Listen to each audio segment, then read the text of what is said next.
DoD applicant briefing on separation policy. Also restrictions on personal conduct in the armed forces.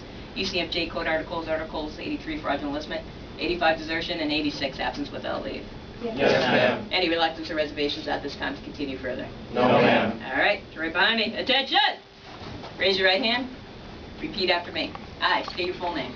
I, James Rosa, Do solemnly swear do solemnly swear that I will support and defend that I will support and defend the Constitution of the United States the Constitution of the United States against all enemies, against all enemies, foreign and domestic, foreign and domestic, that I will bear true faith that I will bear true faith and allegiance to the same, and allegiance to the same, that I will obey the orders that I will obey the orders of the President of the United States of the President of the United States and the orders of the officers and the orders of the officers appointed over me, appointed over me, according to regulations according to regulations in the Uniform Code and the Uniform Code of Military Justice. of Military Justice. So help me God. So help me God. Hands down, it is. Big round of applause for this girl.